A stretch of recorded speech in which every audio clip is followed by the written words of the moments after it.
So really quickly, we had talked about rank last week.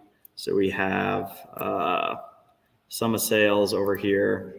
And then I just tossed a quick table calc on here of rank. If you did want to go in there and make it so right now the smallest value is number 1 and the largest value is number 9. If you wanted to go in and switch that up, you can go edit table calc, and then you can change it from ascending to descending. Cool. With that, we'll kick off class 6, which is crazy. Just one more week after tonight. The last 2 nights will, like I mentioned, be all like dashboard stuff. So dashboard design, which is awesome, and then also dashboard action. So when you click on stuff, it filters and changes colors, and or you can make really, really, really powerful self-service dashboards. So tonight we're going to be covering the analytics pane. So we actually, let me just skip through this because we already did it. Analytics pane. So there are, I don't really love the order I have these in. Let me move this up. We've covered a large majority of the sections that Tableau is broken up into.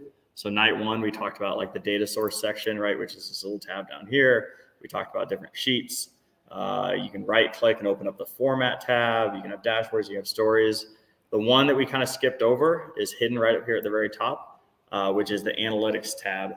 So when you click into that, hidden up here, you can see that it gives you a whole bunch of options, and these are what we're going to be covering tonight. So there's a constant line, average line, median with quartiles, box plots, totals, averages, medians, trend lines, forecast clusters, and then some customization too.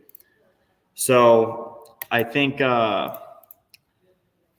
mentioned this multiple times. I pretty much start every single class out with it, but Tableau does a really, really good job of teaching you kind of the full spectrum of data science. In fact, when we were like just getting started with the data science team at Buildertrend, and we didn't have a whole lot of specialization, we had to do a little bit of everything. We called ourselves full stack data scientists, and Tableau like really embodies that. So we learned the data viz stuff, how to make bar charts, pie charts, line charts, everything like that, which is something like a data viz specialist would do. We learned how to connect and transform data. Actually, last week was a really, really heavy kind of data engineering type lesson. We learned how to write formulas, if statements. That's kind of the coding side of things. We're learning how to analyze the data. So actually go in and say percent of total, running total, year over year stuff. So we've already covered kind of like 4 individual positions that you could get hired in and work full time just in learning Tableau. Tonight, we're going to get into kind of the data scientist portion. So the concepts that we learned tonight are, you could easily teach 8 classes on every single one of them individually, the concepts behind them and how to build them out yourself and the pros and cons of each and everything like that. But Tableau, and the beauty of it, is just all drag and drop. So you want to do some k-means clustering, you can drag that over there. You want to put in a full forecast, you can drag that over there. So you'll start to understand how they're used and the concepts behind them, so that, and I'm not exactly sure how Data Science Academy works. I think you guys will go through multiple other classes, right? You'll get into some classes where they'll probably teach you how to do these things. You're like, oh, I already know what a forecast is. I already know what clustering is. I already know how to, the general concepts behind them. And I also know that if I just use Tableau, I can just drag and drop instead of learning how to code it out ourselves. So tonight's gonna be very, very similar to Monday, where we just kind of go one by one, showing not just what these are and what they mean, but also how to build them into Tableau. So again, a really, really heavy hands-on night. This will be pretty much the last night of heavy hands-on in the weeds. Can you do this type Tableau stuff? After tonight, you pretty much have all the concepts of Tableau covered. Then that's why the last 2 nights are just dashboard design. How do you bring it all together in a really, really pretty dashboard, publish it, and allow people to use it? So we're almost to the, well, I think tonight's fun, but I'm also a data scientist, but we're almost to the fun part of Tableau. So again, here's what they all are. And I'm just going to go through for our first, in the next 15 minutes before our first break. Basically, we go through and just describes the concepts behind each one of these. And then we'll get into Tableau and actually build them out. And I hope you guys don't mind, but I hate going full screen in PowerPoint. I like being able to see what I have next. So if it hasn't drove you insane by week 6, you can hold out a little longer. So constant line is the very, very first one, very top option. This is probably the most boring, but also the most used one. So a constant line allows you to basically drag and drop a line across your entire table that you can label and show at a constant value. So a lot of times you'll use this for if the goal for sales in a quarter is 100 sales, you'll have that across the top. So throughout the month, you can see, are we getting closer to goal? But yeah, similar to last week, you can choose if you want it to be across the entire table or across each pane or anything like that. But right here, I'm just showing total sales by order date. And I just set a constant 50,000 across there. So you see some months are under it, some months are over it. Building on top of that one a little bit comes an average line. So similar to the constant line from a UI perspective, but the difference is it's no longer constant. So this will actually look at the average value that you have. In this case, as you can see, I have 4 of them because I'm doing it by pane.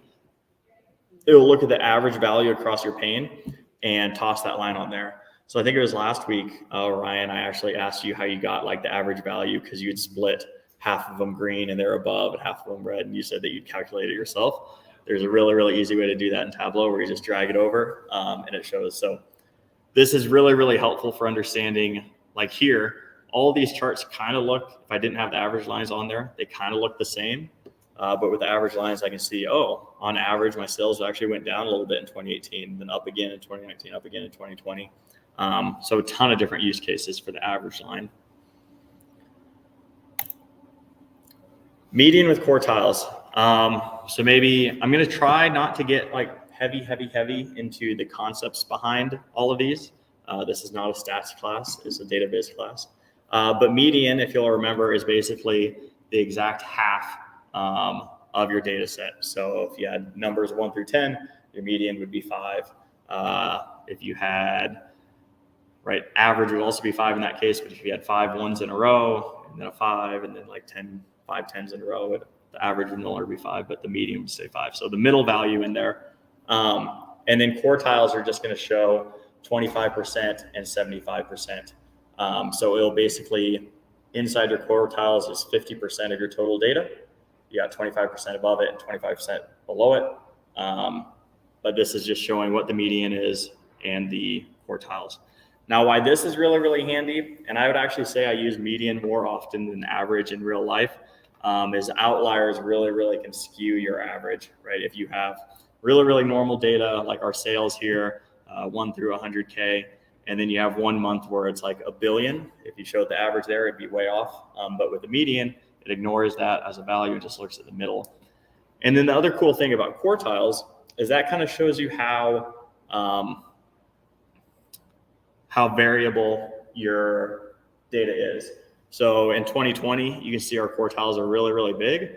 Well, that's because we had some months all the way down here at 20,000, some months all the way up here at 120, whereas not as tightly as packed. Whereas 2018, it was a lot smaller. So you have your quartiles there. What I love about quartiles is it groups the middle 50% together with 25% above and 25% below. So you can really, really easily say in 2018, 50% of our orders or our months were between 50K and 30K. So it gives you a really, really easy way to kind of generalize what the majority of your data was doing. And then close to median with quartiles, but slightly different, is the classic box plot. When I was going through, I don't know if it was elementary or high school or what, but first learned box plot, they were called box and whiskers, which is like the greatest name for a chart ever. Another chart that is really, really good for generalizing where most of your data lands. The only thing different between the median with quartiles is you have the whiskers on your box plot as well. So where it shifts from dark gray to gray here, that line right there is the median. And then the 2 lines at the edge of the boxes there are your quartiles. So that part is exactly the same as the previous chart. But the difference is you have your whiskers and you can basically set how far you want those to go out. So right now, I think by default, Tableau shows it like 90% of the way out or 95% of the way out. We'll get into it for a second when I start showing it. But you can change that to be, your min and your max value, or 75% of the way out, whichever you want to do. But again, it allows you to say, 90% of our data is between this region. So right here, I'm showing region on the x-axis here, sum of sales on the y, and then each dot is a subcategory. So you can see in the east, our median is a little higher. Our tables is kind of standing out there. But yeah, I love box and whiskers. And there's some ways you can customize it to make it look a little prettier as well too. Totals. This is one that we've learned about kind of the past 2 weeks. And each time we cover it, it just keeps getting easier and easier to do in Tableau. So you don't have to do a level of detail calculation. You don't have to do a quick table calculation. You can literally go over to your analytics tab, and we'll just do it real quick. Drag totals over here. So subtotals will show you the total of each pane, right? You can see this nice bolded line here. Or you could also drag it over to column grand totals, which will give you a nice little grand total at the bottom. So I toss these, I'd say, into about 80% of my tables that I build. It's a really, really good way to summarize the pane or the table as a whole.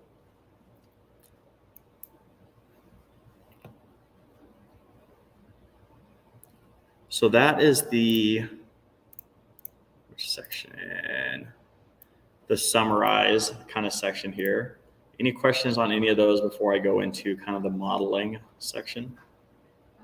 When would you use median quartiles versus like a box plot? Yeah, so the question was, when would you use median versus quartiles, median with quartiles versus a box plot? It's a great question. I find myself more so differentiating those with just like how they look visually. Typically what I'll do, in fact, I would say I use box plot almost 100% of the time between those two options. And typically what I'll do is I'll even bring in, let me recreate that chart real quick. What was it? I think I had region on here. Is it because the box plot is kind of cleaner since it's separated to show like the cat, or is it just a preference? Yeah, some sales.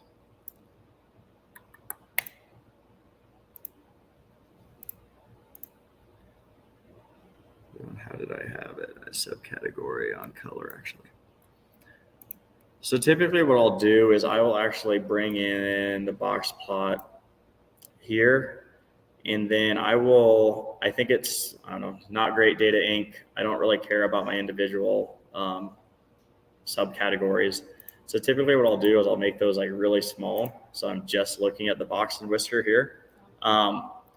And then you can see if you hover over it here, you get all of your different stats with it as well.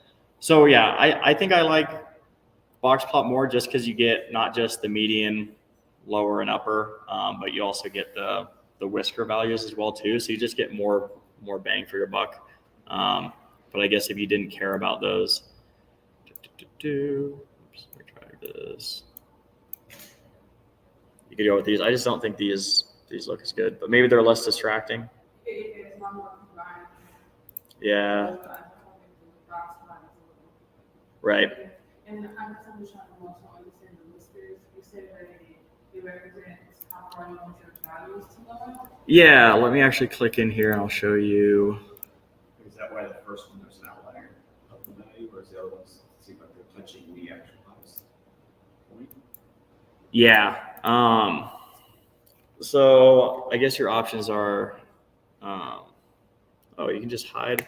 There you go. I just learned something new. I didn't know that you could, that stupid idea I just gave you guys of making your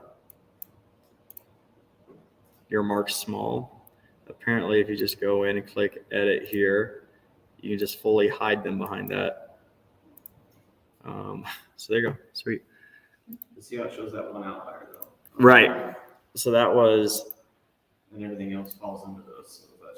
So it's just a different setting in that one, or just that much of that outlier goes out for the scope. Yeah, I think the reason why they'd want to show that is to show if you do have any outliers there, which is a great use case for using median instead of average. So again, I don't want to get too far into it, but you can choose maximum extent of the data, which would cover that. Or you can choose, so the IQR is, again, I'm trying not to get too heavy, the interquartile range. And so that's basically just how the difference between the lower hinge and then, what are they called? Lower and maximum. Yeah, I was right. Lower hinge and upper hinge. So this one, 61,000 and 18,000, that's like 43,000 difference. So then it would take 50% of that, 20,000. So it would go up to like 60,000 and 0, pretty much. But the goal is it just encompasses about 75% of your entire data. Cool. Any other questions on those? Cool, because the model stuff is when it starts to get fun. You guys see that all right? Yeah. So similar to the average that we had earlier, we now have average with a 95% confidence interval. So confidence intervals are something that you'll learn about in like a stats class, which are, if you don't overthink it, actually fairly simple. It tries to take account for the randomness in your data. So it's saying, here's the average, and we can be sure that if we were to add another data point or something like that, we'd be 95% confident that the average would remain inside this gray bar. So the average is just the average. You don't have to worry about that. However, you actually can't be too confident that it's truly the average if you were to add something else in. So it gives you kind of cushion saying we can be 95% confident that it will land in here. So let me actually pull that one up because I think it would make, I think I could have done a better job of showing that. Order date. I hate quarters.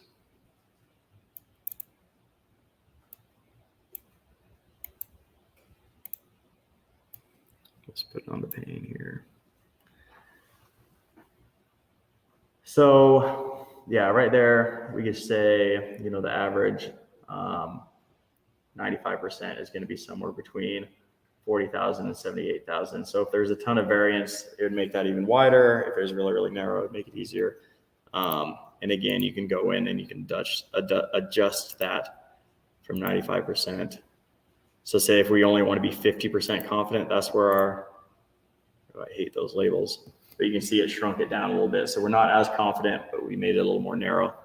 I'd say you probably don't have to worry about that one too much, unless again, you're trying to present to a statistician that's going to call you out for using basic averages. And then median with average 95% confidence interval, pretty much the same thing there. Trend lines. So these are really, really, really fun. Let me go ahead and get rid of my confidence intervals here. So when you go to drag on the trend line, and this is why Tableau is so powerful, is it will actually guess or give you options basically of what trend line you want to plot. So if you hover over this, it will give you the actual formula that it's using for that line. So in 2017, if we wanted to try to plot out what our sales would be a month from now, a year from now, or something like that, we would do $4,843.93 times the month of the order date plus 8,866.64. The R squared value is 0.48 and the P value is 0.01. I doubt anyone knows what any of those things mean. And the beautiful part about Tableau is we don't have to. It created that trend line for us. P values are only things that are like kind of important. Again, a statistician might call you out on it. But basically you want those values really, really small. So this is a good trend line. That's a really good trend line, really good trend line, really good trend line. Now say, I'm not sure, what if we actually, let's get rid of this one. I'm not sure if this is linear growth. To me, it looks like it may kind of be like exponential. We can toss that trend line on here. Now this actually kind of seems like it may fit our data even a little bit better, where it's getting, you know, towards the end of the month, higher and higher and higher sales. So just like that, it computed the trend line for us here. And there's a few different options that you can toss it on. polynomial if it went up and down, which it does kind of. Actually, that may be the best one. But again, Tableau, the goal is Tableau computes that really, really complicated formula for you and automatically maps the trend lines on here. So it's like showing you. Yep, exactly. It's a really, really good way to generalize it. And it also probably would be used for even more so is this, you could see what the trend is, but using this formula that it creates for you, you could actually plug in, a December +1 if you wanted to try to map what the next month would be. And it would give you a value of what your sales would be that month if you wanted to see what your sales were 2 months after that or 3 months using that trend line. But a better use case for that, and my personal favorite Tableau analytics thing is forecasts. I use this on almost every timeline I build. So that's exactly what it does, is it takes those same trend lines that we just calculated, along with some built-in seasonality and other fancy stat stuff, and actually forecasts out what your sales will be in 2021. So it brings in, here were our sales January 2017, January 2018, January 2019, January 2020, and can plug in a formula. I think it might actually, if you go to describe forecast,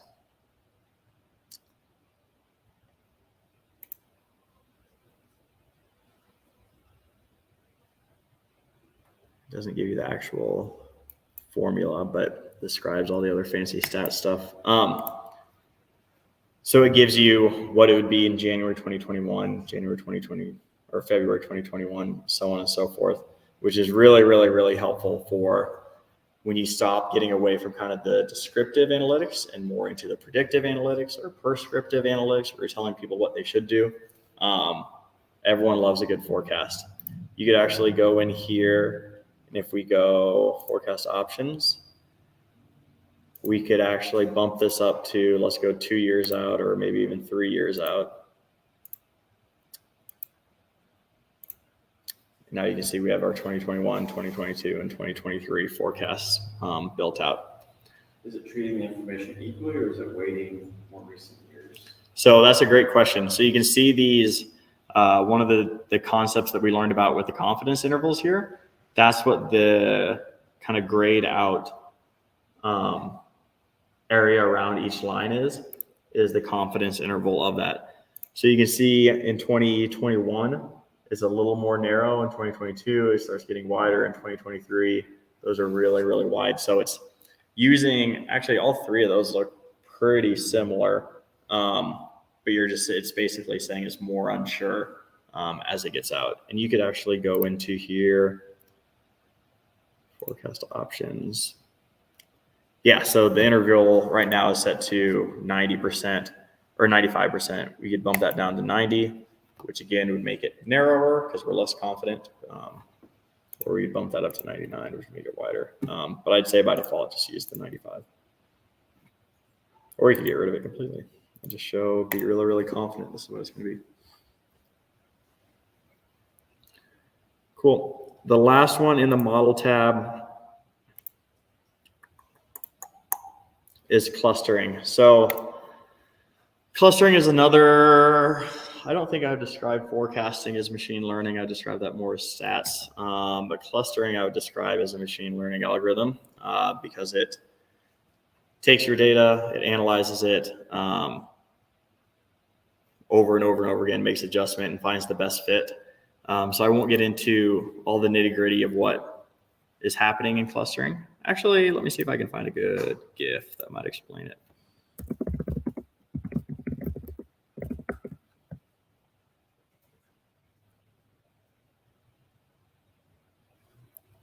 So basically what the clustering that Tableau uses is a clustering algorithm called k-means. And basically what that does is you say how many clusters you want. So in this case, they're using 3. You can see kind of the blue one, the yellow ones, and the red ones. And it will go around and pick a center for each one of those. So this kind of X that you can see here, this circle that you can see here, and this kind of square that you can see here. And it will go around and see how far all the different data points are from that center.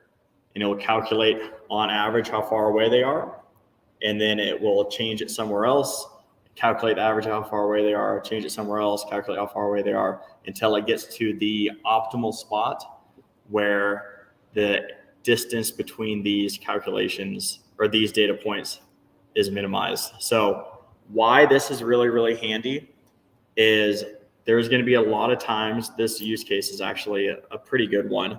Say we will have number of sales, sum of discounts, and these are all of our different customers. So we made this little scatter plot here. Each dot is a customer. Let's do like profit instead of discount. Profit can be negative. I don't like that. Let's go quantity. There we go. So this is how many orders each customer had. This is how much money we made, or the total amount of the sale.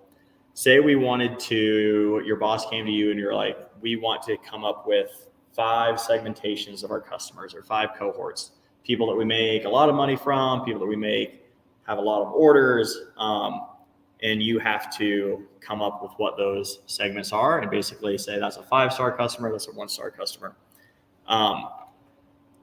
There's no label in your data that says if they're a 5-star or they're a 1-star. You don't want to just kind of pick and choose and say, well, I'm going to say everyone over here, they order a lot. Maybe everyone down here orders a lot, but we don't make a ton of money. Everyone over here. You just have to like pick and choose. It's not optimized. But with the clustering, you can come over here, you can drop it on there.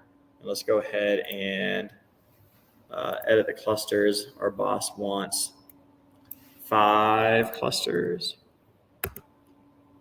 So it'll automatically go in and tell you where the optimal middle is to come up with where those clusters should be. So you can see here's all of our, let's say low sales, low quantity. Here's all of our medium quantity, low sales.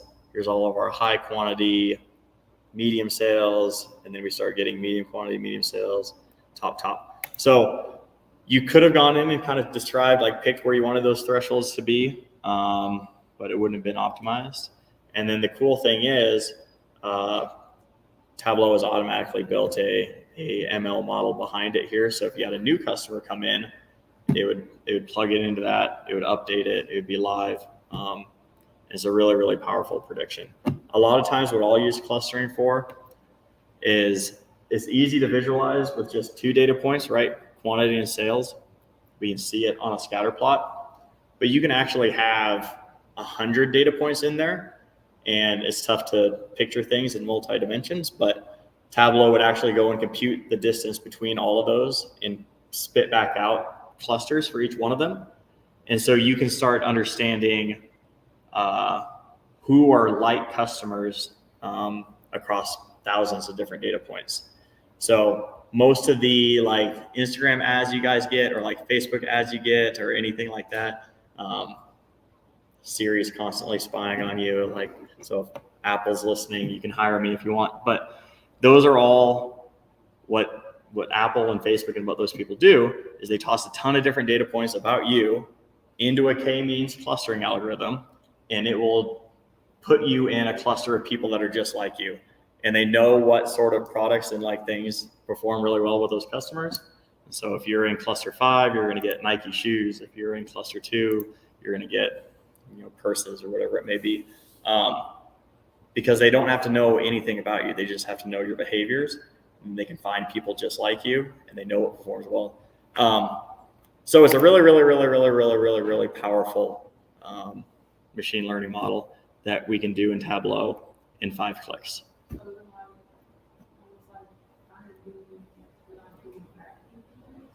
Finding the what? Yeah. Absolutely.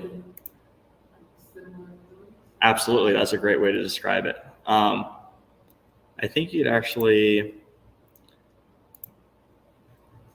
can bring in other variables. So like right there, I just dropped discount in here. So now I'm making a cluster with 3 variables. And you can see now it's getting harder and harder to visualize because it looks like the green and the oranges are overlapping. But actually what's happening is apparently between the red and the blue ones here, ones get a ton of discounts, ones don't. So it's starting to separate. So tough to visualize unless you're in 2D, but really, really powerful stuff. We'll spend some time doing some really cool things with that one. And then the last section of the, so we did the summarize, which is pretty basic stuff, just summarizing your data. We did the model, which is all the statistical and machine learning stuff. The bottom is the custom. They're going to be pretty similar. Let's see here, reference line. So a reference line is actually pretty similar to a constant line. The only difference is, let's bring in order date up here. Let's bring in sales. If you remember with our constant line, it went across the y-axis, so we could keep a constant value. Right? With our reference line, actually, I may be off one.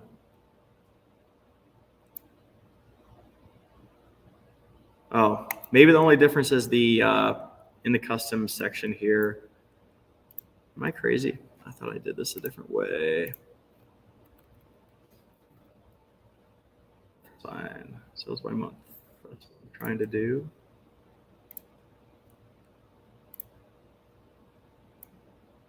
Okay, yeah.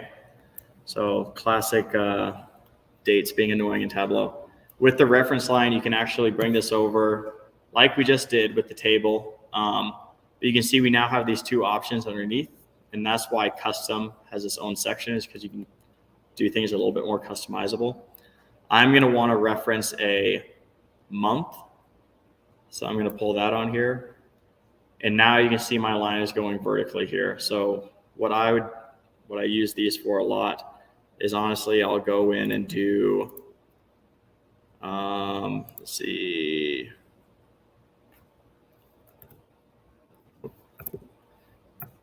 I always label March 2020, right? That's when all the shutdowns started happening due to COVID. And so you can tell that this is fake data because you don't see any changes when COVID would have happened. Typically, if you're working with real business data, you'll see like a huge dip in March. And then if they're in like a tech sector, you'll see a huge spike. If you're like in a hotel, like Airbnb data, I'm guessing you'd see a huge dip in March. So it's always good to call that out with a reference line of, hey, and I'll actually go in here. Let's go edit. And for your label, you can say, you label what happened on that date. Now, a reference band, as you may have guessed, is exactly like a line, except it's a band. So let's once again label March 2020 for our beginning. Let's label, I don't know, first round of shutdown started ending in like, maybe. In this case, we could do something real simple like shutdown start.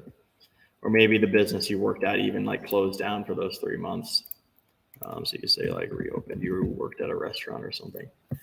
Now you can see if you saw a huge spike, and again, this is fake data, so it's not real. If you saw this drop to 0 and then automatically started back up, if you showed that on a TV screen or to your executive or something like that, the first thing they're going to say is, why the heck did it drop to 0 right there? And then they're going to have to think through what happened in March 2020. Then that's an obvious example that most people would probably know. But say you made a business change and you saw something weird with the data. This is a good way for you to immediately call it out, get ahead of it, and explain why you're seeing that on the chart you built without them having to dive in and try to understand it themselves. The last two here, let me get rid of this. Distribution band.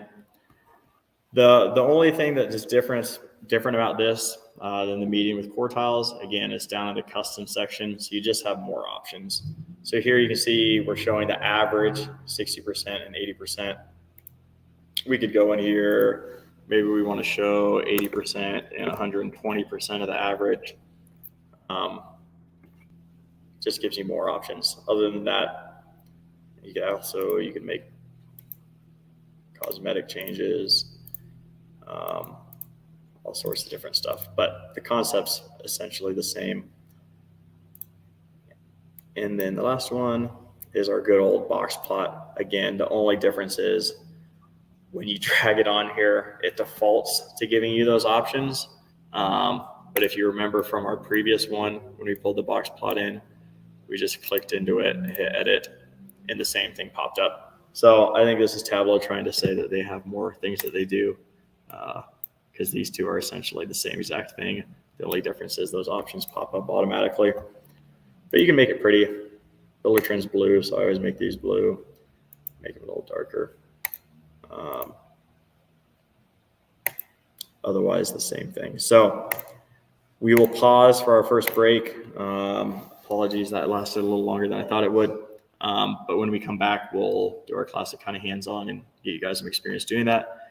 I actually think we may go through tonight pretty fast because there's not a whole lot of customization that we have to do. It's literally just dragging and dropping. So I think it may be good if we get some extra time at the end to go into some of the dashboard design stuff, get a head start on next week. So let's take a good, 7-minute break. So we're back at 7:25.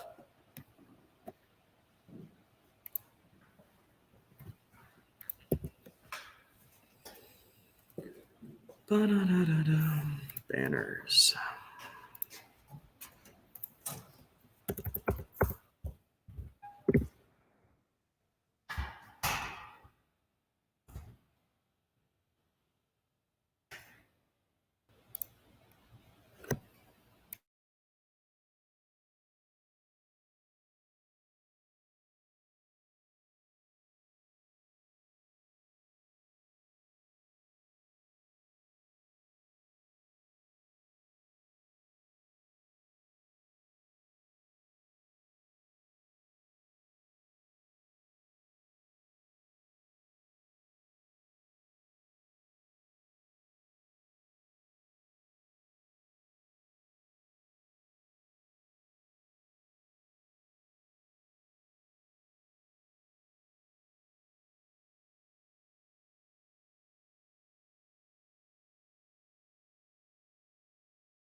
Cool.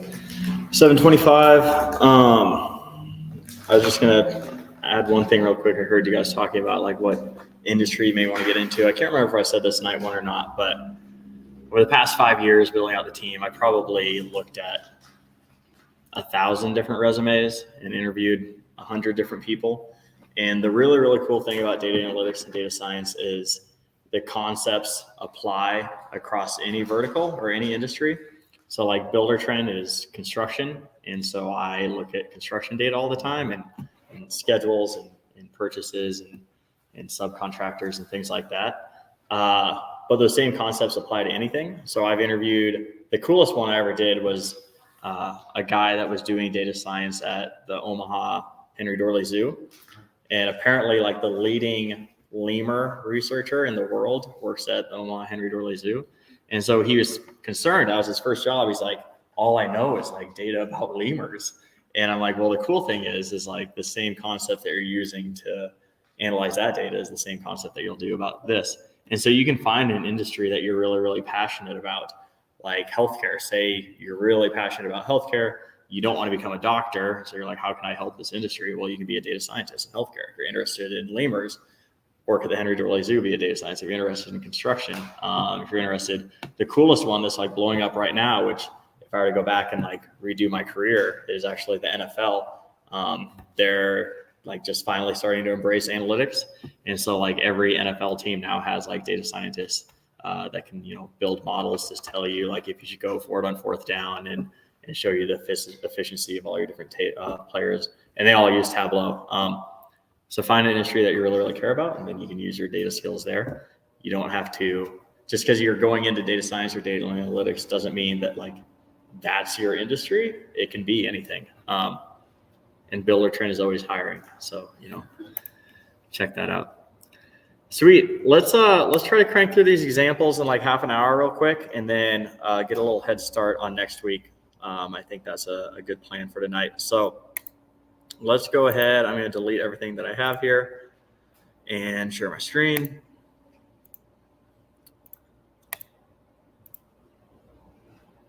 Make this big. Delete. Can't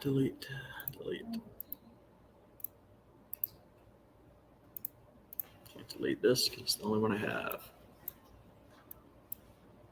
Cool. Let's start with the constant line. I'm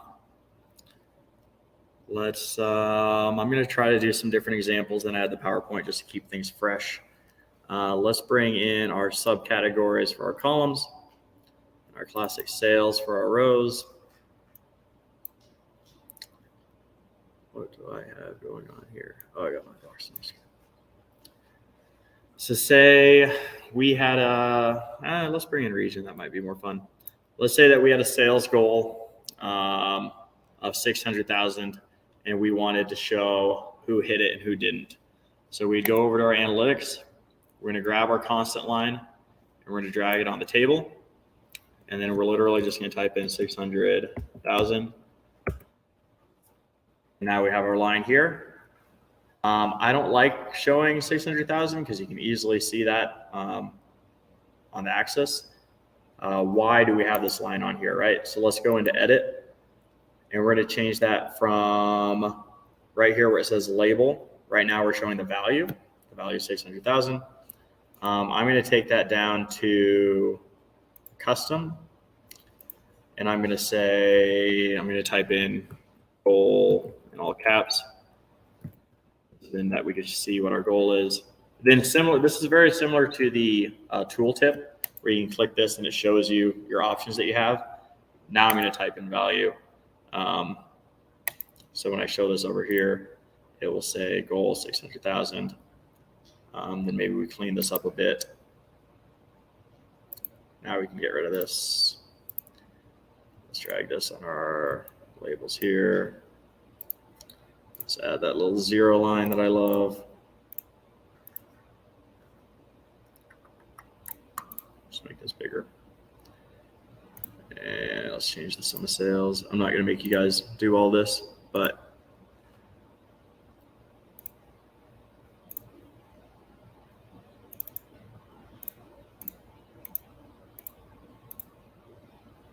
Cool. Now, if I'm a CEO or something, I'm talking with my regional sales managers. I can toss this chart up. I can say, hey, our goal was 600,000 this past year. East and West, you guys hit it. South and Central didn't. So let's everyone pull this up and just drag that constant line over here. And then I think the kind of important thing is right-clicking on the constant line and hitting edit, and then changing our label.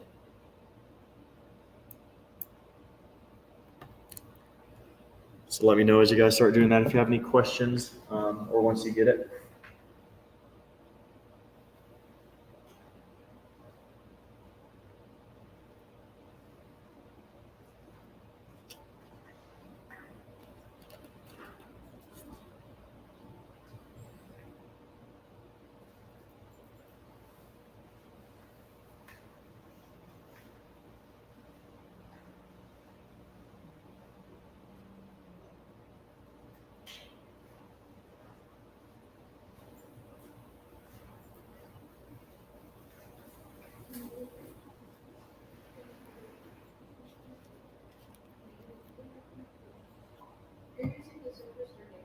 Yep.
Constant, yep.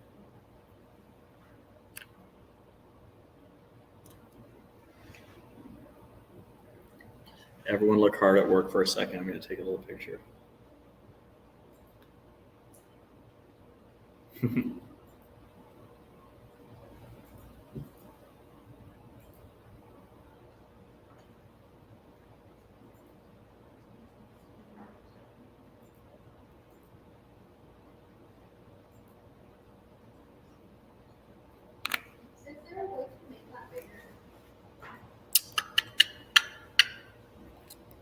That's a great question.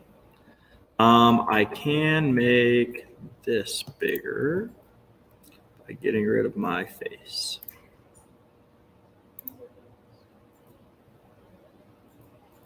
Other than that, I don't think I can make the text itself any bigger, fortunately.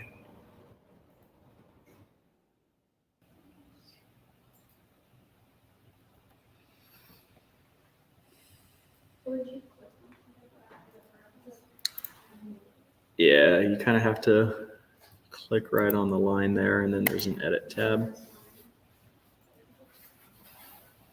There's also some formatting options here if you wanted your line to be a little darker.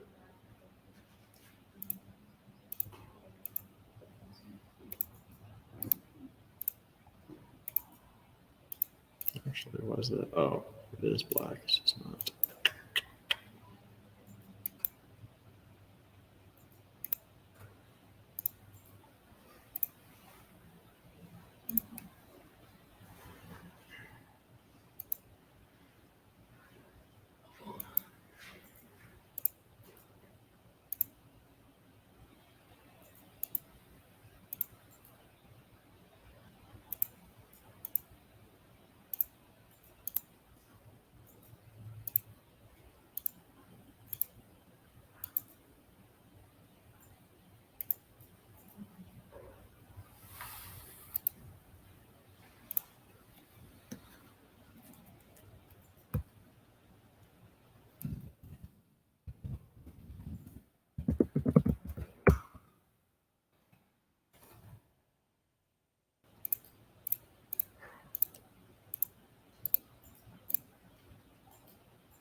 I was just, as you guys can see, is messing around with the formatting a little bit while I was waiting.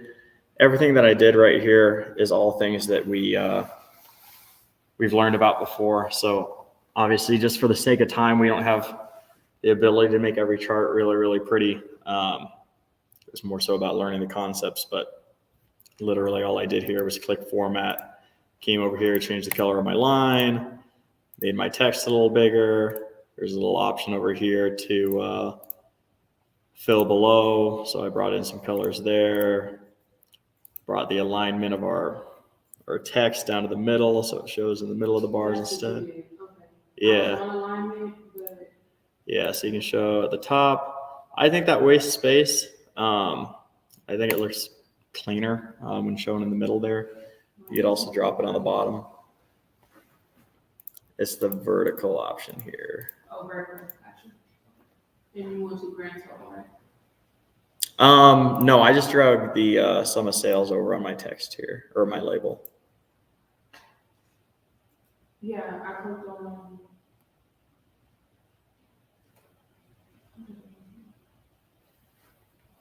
Yeah, I clicked on format, which is some sales under the label. And it's on the pane, right? Mm-hmm. It should be on the axis. Oh yeah, so you're close. You actually, for the label, you just come right here. Got it. And that brings it up. Yeah. Okay, what's the actual label?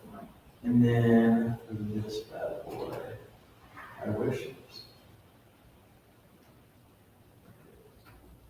I wish you could just type in value. You actually have to click this little drop down. I don't know why it doesn't just automatically. Clearly it knows what you're trying to do. Okay. Difference there. Yeah.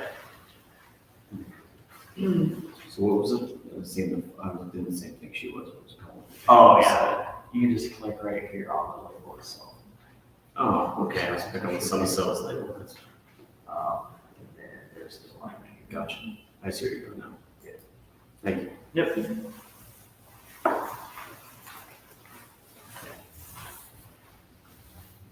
Cool. Everyone got, we don't need to get all the formatting stuff, but everyone at least get the constant line on there. Yes. Sweet. We're not going to go through all of these, but okay, so up next, average line. This one should be really, really simple based on the other one, but let's get some different examples in here. Let's show, oh, this is actually one that we had done before, and that would take too long. Let's just do subcategory and sales. And let's actually do what Ryan was trying to do in his example. So we have subcategory, we have sales here. We got them sorted descending. Let's go make this entire view. We'll come over to analytics and let's bring our average. Now you can see we have the option to do table, pane, or cell. To start out with, let's just do table because that's what we're trying to show. But just for if we did have a pane, right? So if we had category over here, we could bring our average line in here and do across pane. And now you can see we have 3 different average lines. And then the cell one I've always thought was kind of redundant because that would just bring you an average line for each individual cell. But if there's only one cell, then that doesn't really make sense. So for the sake of this example, let's just bring that over to the entire table. And again, I think it's really annoying that it shows just the word average, like what good is that? So let's go back into edit again. And again, for the label, instead of computation, which again, we're doing the average, let's go ahead and click. See, if you wanted to just do value, you can see it updates, but then I think that's a little ambiguous. Why is it showing 135? If I'm just looking at this chart, I don't really know, which is why I always go custom and I'll type in average. And then I click my little drop down and grab the value.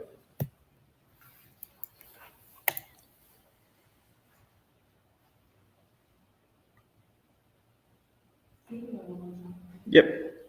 So right click on the line, edit, and then label here. right? If we have just the value, it would show just 135. If we had just the computation, it would show average. You can see here, we could change the average to minimum. Now it says minimum. We could change it to median. Now it says median because that's the computation we're doing, but we're gonna stick with average. And then we're gonna click custom. So maybe to even show the example even more, we could actually go computation, which just says average, then a little colon, then value. Now you can see it pulls up average 135. And the nice way about doing it that way, instead of just typing in average like I did before, is if we change this to median, both of those things would update.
Everyone got that?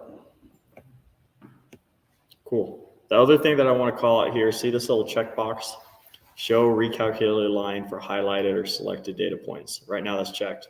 What that means is if I were to go in and click this one, say I'm really curious about, I like furniture, so I'm gonna go chairs, tables, bookcases. You see how this average line here keeps updating? Say I toss in furnishing, now it's 185. I toss in fasteners or something, it comes down to 149. So it'll actually update based on what you have selected. Say I want to look at what's my average of the high performers here, 225K. So when we get into kind of dashboard actions and things like that next week, when we start clicking around, that's a really handy one to have in there.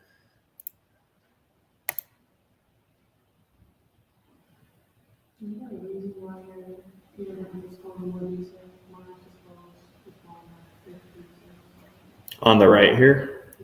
Yeah, so and someone else had asked that after class one day.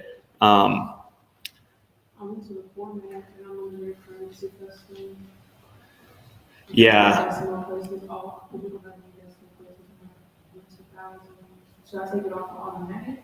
Yeah, I think what's happening is right now, it's all just based on how much room you have on your screen. So since I'm on this monitor, it's showing more detail where you're on the laptop. You can see if I go full screen here, yeah, actually it didn't change. That's annoying. How can I make that here? So if I drag this down, now it's going by 50K because it doesn't have as much room.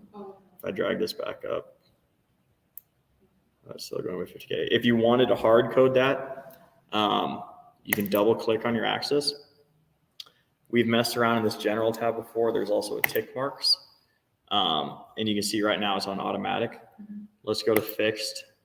And now it's just showing every 100,000. So we have 100,000, 200,000, 300,000. Say you want a ton of detail and you want to show a tick every 10,000. Just type that in here. And it shows all the tick marks there. So there are definitely times where I'm trying to build a dashboard and it's getting really messy with all my axes. And I'll actually go ahead and come in here and make these like show every 250,000. So I only get like one or two values over on the side. I'd say for the most part, I typically keep it at automatic. Yep. All right, so the other kind of annoying thing about these things is to get rid of them. There's not like an easy option. So you have to hover exactly over it again and just like drag it off to the side.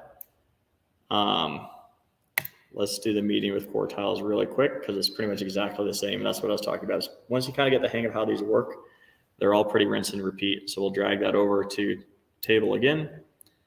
And now we have our meeting with Quartiles.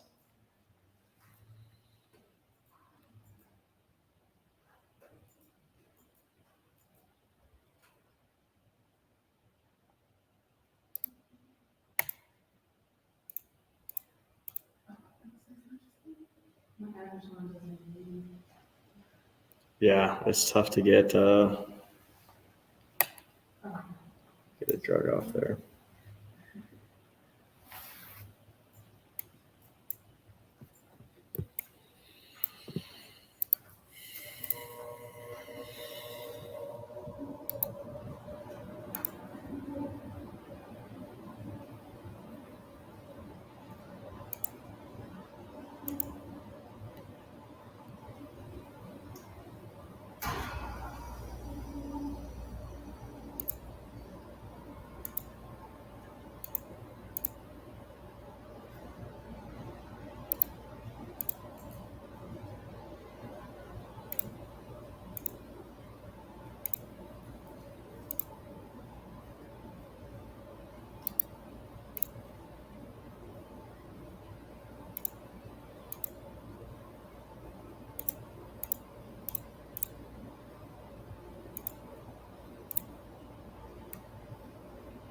And then again, if we wanted to show the actual value over here, we'd go edit.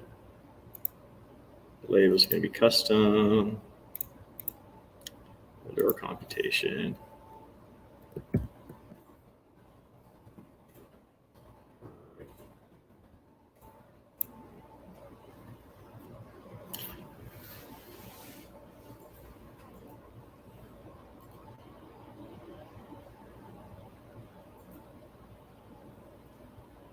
Did you do computation and value? I did computation and value.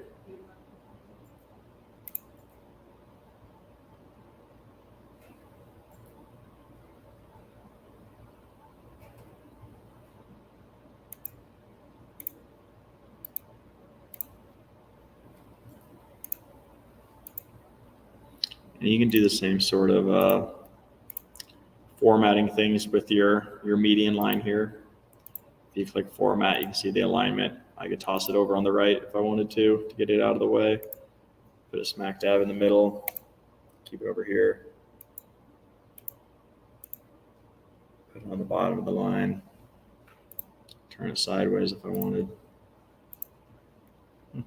Actually, I don't hate that.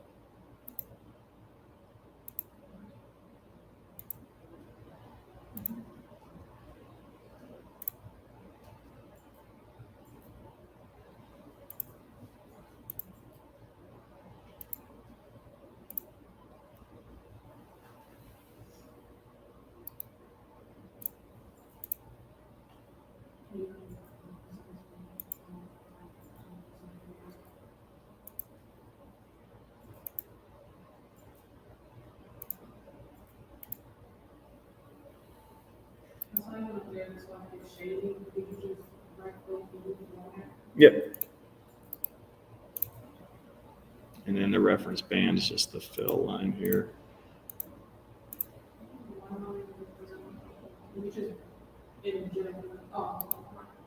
Yeah.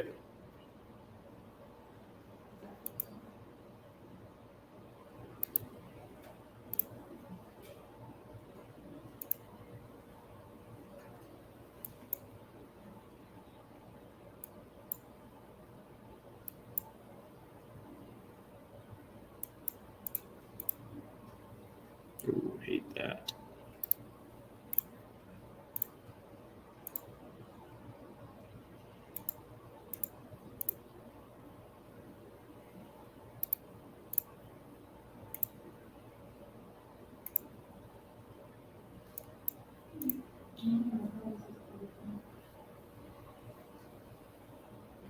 Cool. And then the nice thing that I like about meeting with Quartiles using the same example here is you can show, the extreme overperformers, table storage, chairs and phones are in the top 25% of everything.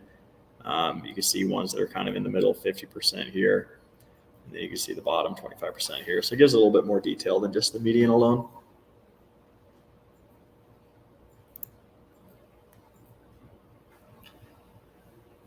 Okay, everyone got that or close at least? Yeah.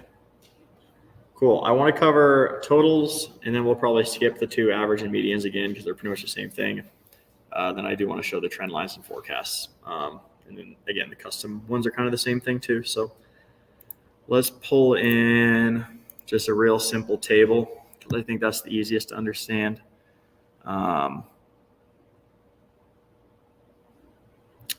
Yeah, my brain's fried. Let's just keep going with the classic category, subcategory. And then let's bring in sales, discount, profit, and quantity. Let's bring in all four just for fun. Toss it in our normal table. Now, and again, Tableau is pretty smart with what it grays out and what it doesn't. When we drag totals over, you can see that we have the option to do subtotals, which is going to give you a total for each pane, and grand totals, which will give you a total for the table. I like to typically toss them both in there. And that will show you for all four of our measures here, what they are for each subcategory and what they are for each total.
Now, the one thing to call out here is right now our totals make sense is showing just the sum of all these.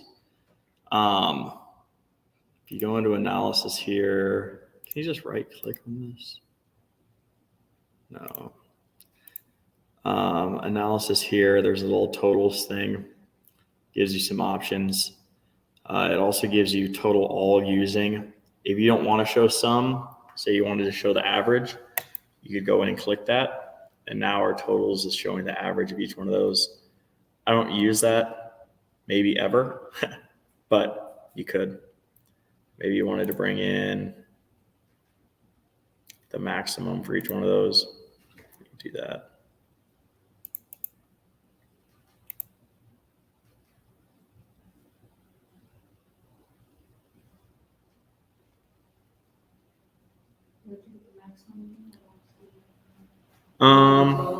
Did you click up analysis and then totals? Total all using. Yeah, it's like inactive or whatever, it doesn't separate it out. Really? Maybe I didn't click something. Maybe Tableau is just doing. You know, because it wouldn't let me do the little shaded part. Oh. I had to do, show, Oh, you got add all subtitles, and Yeah. then it goes back in, it's not shaded. Oh, is it? Then once I had to add all subtotals, which might have shaded on Zoom, but now that I did that, now it's not shaded. Well, she didn't have totals. She didn't Ah, have totals. It actually took me. yeah, oh, this I mean, it one. doesn't really matter. I can just start with Right. those, Yep. but so right here. Right on. Yeah. The format, and I'm shading. Yeah, so that's kind of annoying too. This is the reference line label, so it's just shading this thing right here. Yes, okay. You can do.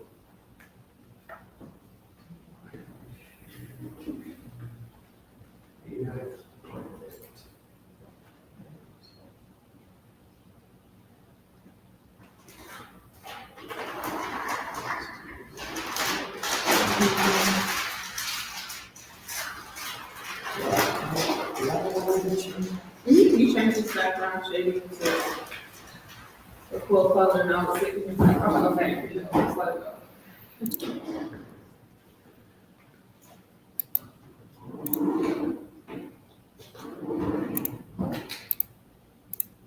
Okay, I clicked on not the median. I clicked on the upper quartile, Oh, and then that gives you for the reference band right here a fill color. I'm just having a really hard time finding one that I like.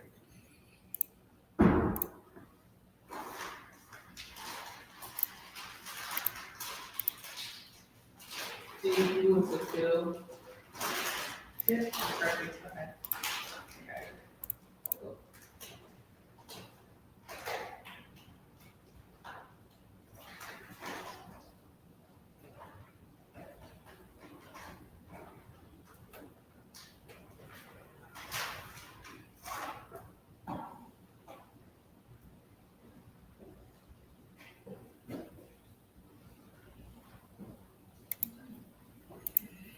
Okay. Okay.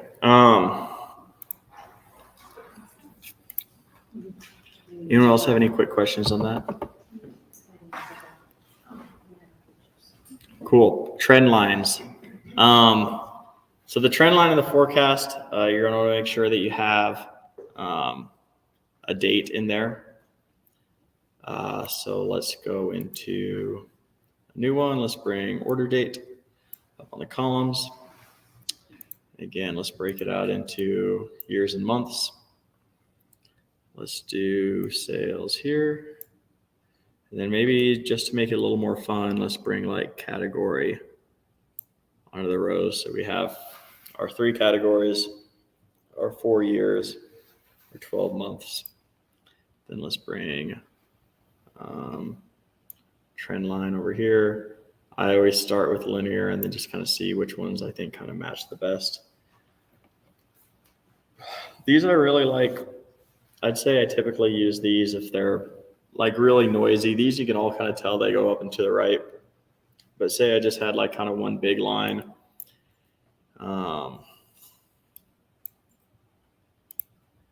Let's do something like this. If I don't have the trend line on here, you can kind of tell it's going up and to the right over time, but it looks pretty jaggedy and kind of all over the place. If my goal of showing this is like, look, sales are going up over time, that's a perfect use case of when I would drop a trend line on here, because now you can easily see that it maps this out. Maybe I'm trying to be really aggressive as well and try to say that we're seeing some exponential growth. I could toss that on there. It's always kind of fun to play around with these. Maybe we had a slight dip in 2018, which I think we did actually, didn't we? If I pull in, am I remembering that right? Starting to learn so much about this fake data. Yeah, we did actually go down in 2018, so maybe it is kind of a polynomial graph here. So like on this one, I remember you said if there's like a review of the reference line, will that be when you go like, okay, I'm gonna show y'all November 2018? Yeah. We can, yeah, let's make this one really pretty. Let's say we had a really bad 2018, or at least it was down a little bit. So let's go in here and add a reference line. And this was Rochelle's idea here on the month of the order date. And when that pops up, we are going to, wait, we don't want a reference line. Let's add a reference band. Let's have it go from a constant, let's say January 2018 is the minimum. And we're going to label this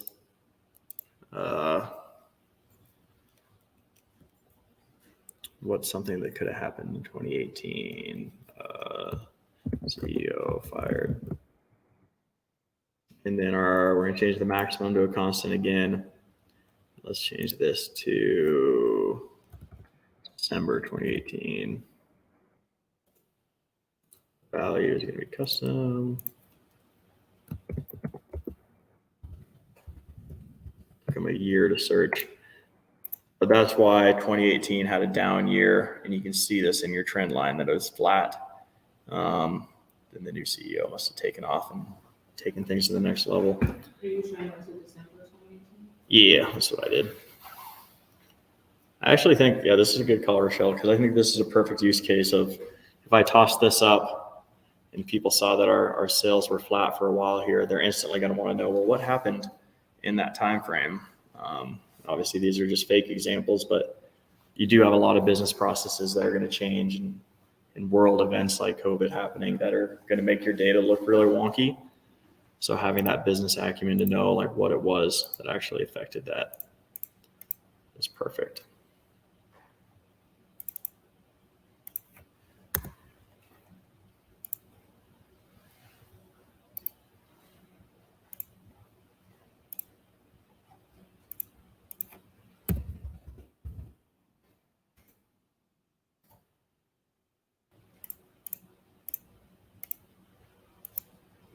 Can you show me how your trend line files occur? Yeah, so when you drag trend line, you should have a few different options here. I have it on polynomial right now. You did polynomial? Yep.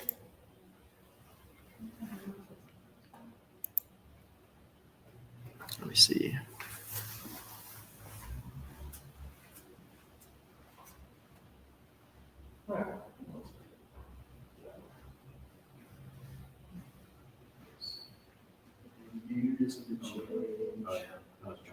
Oh, gotcha.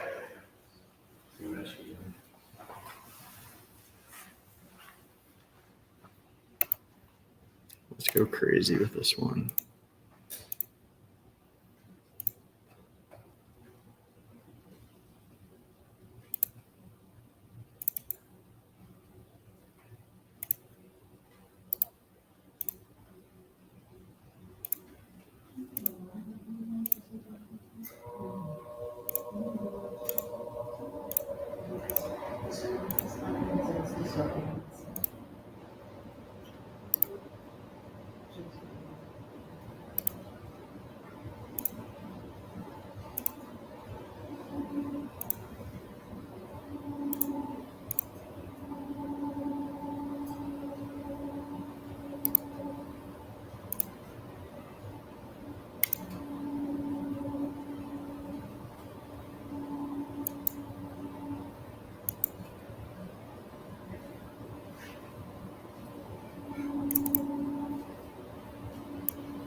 I'm messing around with some different formatting things on here. When I'm building charts that I've made a million times for dashboards, in fact, if I clicked around into our Tableau server, you'd see I always try to make them look really, really similar. But I'd say that's a bad habit to get into because you never learn anything new. So as you guys are learning, I'd really, really encourage you to, if you think to yourself, hey, let's see if I can make a dark mode one, go for it. Say you want to, maybe it's not the prettiest thing in the world, but trying to make each one of your charts look slightly different is going to be a great way to learn all the different options. I actually really like the way this one turned out.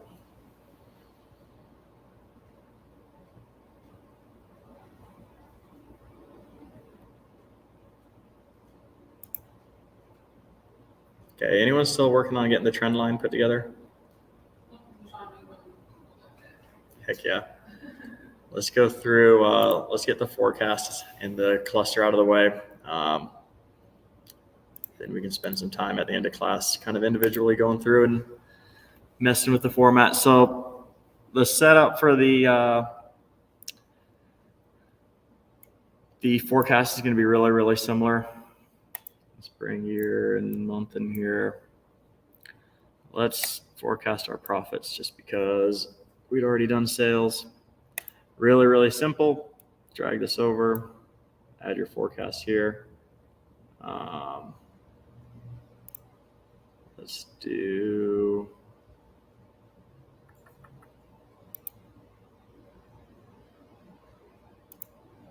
options. Next 13 months. So I think right here for our profits, we're seeing data that's a little too noisy to get any great estimate here, which is fair. It doesn't really look like there's a whole lot of trends, other early seasonality trends other than up and to the right for profit. So let's bring sales back on there just so it makes a little bit more sense. Because sales, you can see the really kind of obvious seasonal trends where we have a big December every year, low January.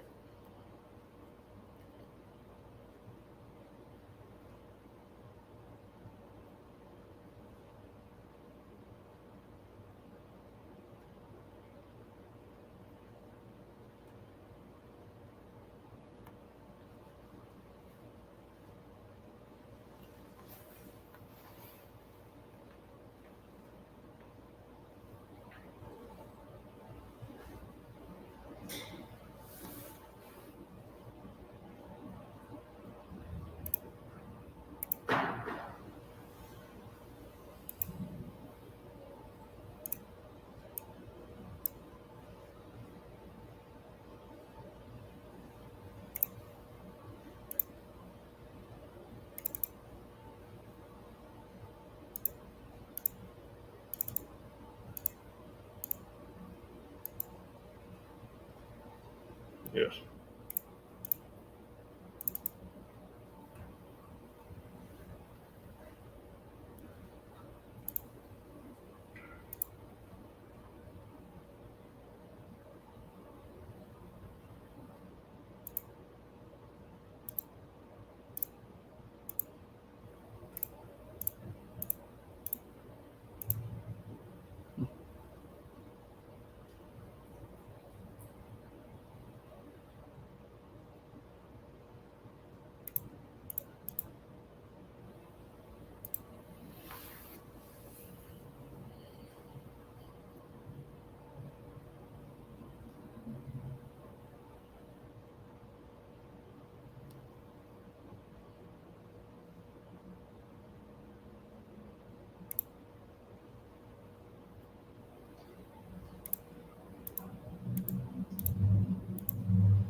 Even just clicking around on like different colors and stuff like I'm doing right now is a good way to kind of learn what looks good and what looks shitty. What was that first one I pulled in that I hated? Like I thought maybe this would look cool. Boy, was I wrong.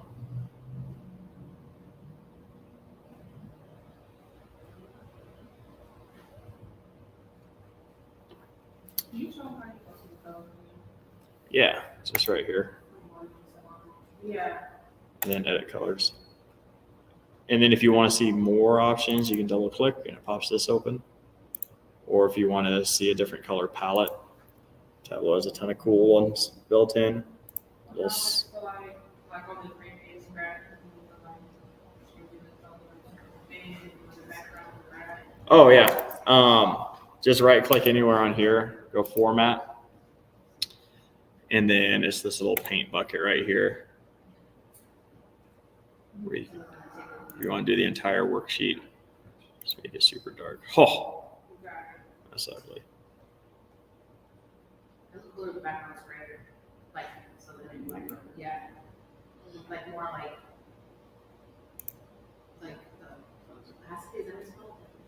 Mm-hmm. Opacity, yeah, like where it's like. Oh, yeah. I think we could do, let's do something like this.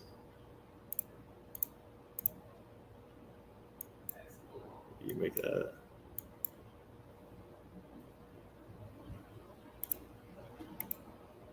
Oh, I mean, I hate it, but we can do it.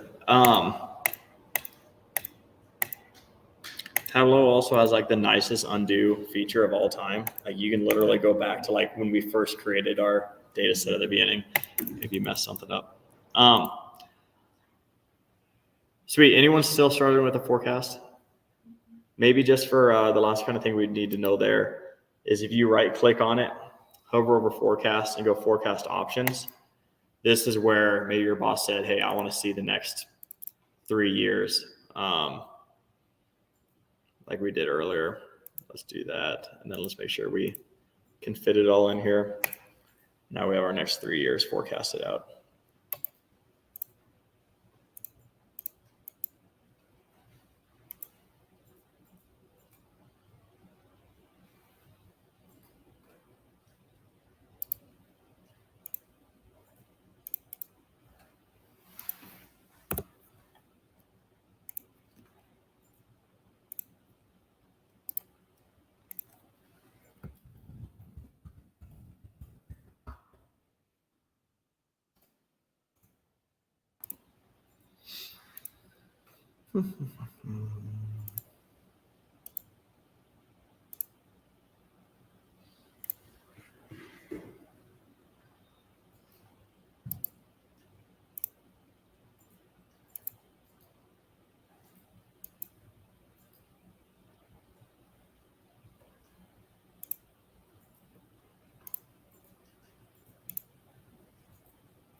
All right, let's go to the last one here, which is our cluster. And again, let's bring in sales and profit. And again, it automatically makes this cluster for us, but we don't have this aggregate. We don't have anything we're aggregating by, which is why there's just one dot here. Let's do instead of customers, maybe we do states. Maybe that'll make more sense. Oh, this is kind of cool. So here's our sales and our profit by our states. And let's go over here, pull clusters in. We're just going to drag and drop. So right here, it's saying, hey, these are all pretty close together. And we have a couple outliers out here. So let's click back into our clusters. Let's go edit. Let's say, hey, give me 4 different clusters. Outlier, outlier. Then we have a group of positives here, a group of negatives. Maybe we adjust it one more time. There we go. Now it looks like we got a nice little group of negative profit, but high sales. Kind of 0 and 0 across the board here. High profit, high sales. And then our 2 outliers over here.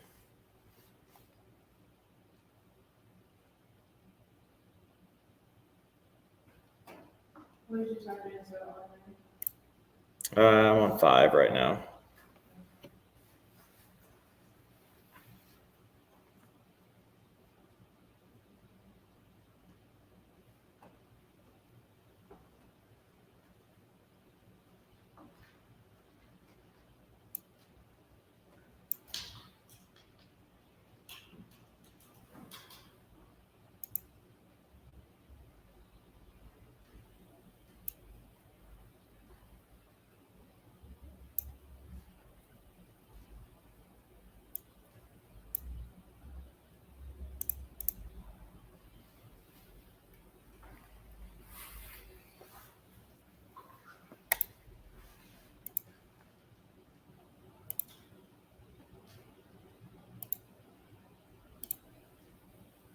Now the thing I'm messing around with right now is on our marks. I think by default it was on shape, just showing these kind of hollow circles here. Maybe I like them filled in. We can go down to circle. Or if we are on shape, you actually see you get this new little shape box in your marks tab. You can actually click in and there's a whole assortment of shapes.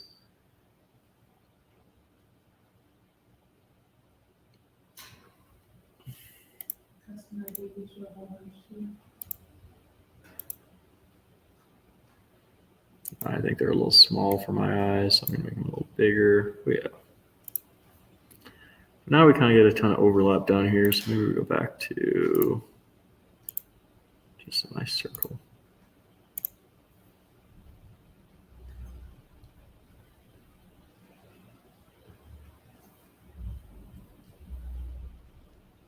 And I'm not sure if you guys had checked or not, but in the Slack channel, I sent a nice little link that had some of the, a better example, I think, of clustering that used some different data and kind of shows how it could be kind of cool with some different data points. So if you're interested in clustering and want to read through that example, feel free to check it out.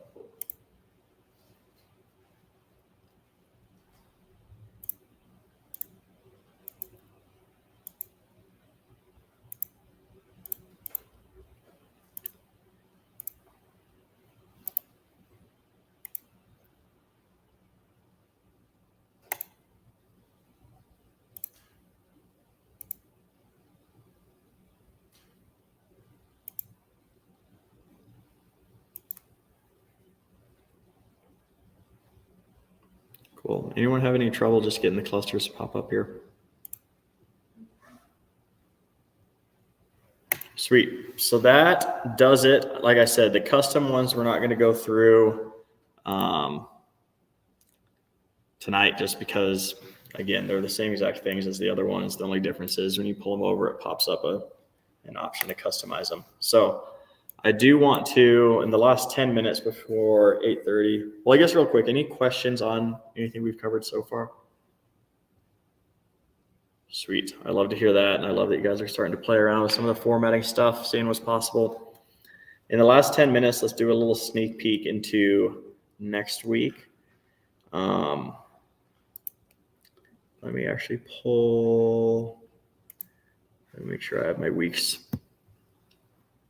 in the right order here. So week 7, or I guess night 7.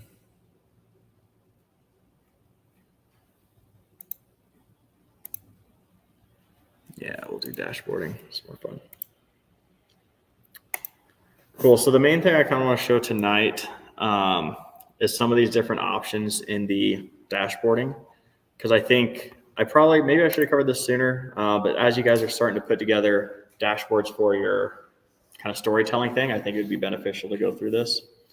So the first thing that I do in pretty much all my dashboards is adjust the size. For the life of me, I don't know why it defaults to literally the smallest size in the world. But you have a few different options here. It starts with a range. Maybe let's go to that one last. Fixed size is pretty much exactly what it sounds like. If you create something in this fixed size, when you publish it, if someone pulls it up on their laptop, if someone brings it up on their phone, that's how big it's going to be. So if I have something, that's this wide On my big monitor up here, it might work, but if you guys pulled it up on your laptops, you'd have to have a scroll bar, right?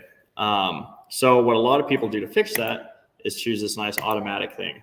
What automatic is going to do is take up the entire size of your screen. So if I go full screen, it does that. If I have it right here, it does this. The only thing I don't love, I'd say automatic will serve you right 75% of the time. What I don't love about it is sometimes if you build it and it looks really, really pretty on here, someone tries to open it up on their laptop and it squishes everything down. And you're like, well, I could have formatted it if I would have known that that was the size it was going to be. So typically what I'll do is I will go to fixed size, and then instead of custom, I'll just choose like generic desktop or something like this, something that's still plenty big. So they'll be able to open it on most things. But if they do open it on something smaller, it'll give them a scroll bar so it won't smush stuff down. It still gives you plenty of room to work. So that's what I go with most of the time. The other like big thing that I use all the time are these horizontal and vertical objects. So what those are going to allow you to do is just, so this is where we'll get into the floating versus tile debate right here. So I like using these because if I pull a horizontal thing here and I drag two things over on it, it will keep these things. If I select container horizontal, these are all boxed in right here. If I were, and now I can click here and I can go distribute contents evenly. And now I have these exactly the same size. If I bring in something else down here or something else over here, it doesn't matter. I still have my horizontal container here with these two things boxed in. Now let's say I bring something in here. Notice how they're still exactly the same size. And this is really ugly, but if I move this over, they'll automatically adjust. So I have my horizontal container there. Now let's say I want to have a vertical container in the middle here. And I want to bring this here, this here. Let's get rid of one of these just for the sake of it. So now I still have my, let's leave that. I still have my horizontal container. Inside I have one sheet here, and then here I have a vertical container. And I can distribute these evenly too, so that they're the same size here. So this is what I like to do just to keep my dashboards. You know, sometimes I'll have, well, you can make it however you want. Sometimes I'll have a 4x4 grid. Sometimes I'll have 3 things across the top, 2 things at the bottom. I'll actually show you, recording. When class is over, I'll show you one of the most used dashboards at Builder Trend, and I'll show you kind of how I built that. So if you like things structured, use tiled, use these horizontal and vertical objects because you can fit things in really nicely. If I didn't have that, all right, let's go ahead and get rid of all these. Say I just drug all these things over. I had this beside that, that beside that, that up here, this down here, this down here is what I was trying to do. Now, and this one's kind of, it's not giving it a fair shot. Now, if I wanted to go and adjust these, I'd have to do them kind of one by one. Eyeball where I think about halfway is this one I had over here. So now I have to drag this back over. So it's a little bit harder to eyeball without these horizontal and vertical things. Now, if you're really fancy, you don't want things tiled, you don't want things inside these little objects, you can switch over to floating. And what floating is going to allow you to do is if I drag this right here, I can make it however big I want. I can put it wherever I want. So Brenda, I think this is what you were doing with your, bless you, your like legend things, which I actually really, really like. So maybe we brought, where's our clusters? We had our clusters in here. We can make this, let's make this tiled. Let's bring our clusters in here. Then let's go over to this object and do floating. Now it's not taking up all this space over here, so I can get rid of it. And I can tuck it right up at the top or something like that if I wanted to. Now, the only thing I don't like about floating is if you have a generic or have a fixed size, you can be sure that whenever you pull it up, this is exactly where it will be. If you did have it automatic, this will change based on basically how big your screen is relative to wherever it's at. So it's kind of tough to know exactly where you want that to be and what size you want it to be. But I think that's all I want to cover tonight is just basically the difference between floating and tiled and how to use these vertical and horizontal text objects. So when you guys are putting together your storytelling things and dashboards, you can start making them a little fancier. But there's some really, really cool stuff that you can do in dashboards that we'll dive into next week. So I think that's it. Right at 2.5 hours. I will stick around until 9 o'clock. We're going to keep things, whoops, this is what I filled in for night 6 assignment. We'll keep things really, really basic, similar to what we've done in the past. Let's just do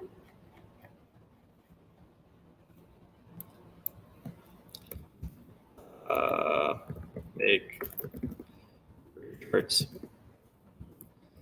using 3 options on the analytics tab.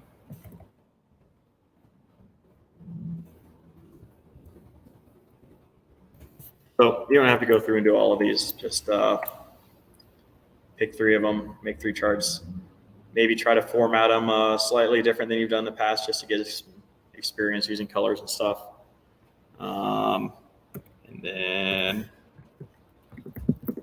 put them all on a dashboard, just so we can kind of get into the routine of using dashboards.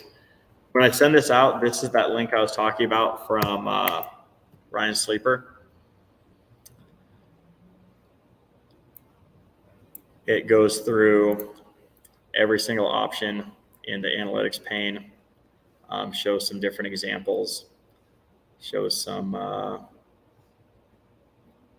different data. So if you want to reference this, I feel like it's typed out a lot nicer as opposed to watching the video or clicking through the slides. Other than that, I think we're done. Any questions, comments, concerns?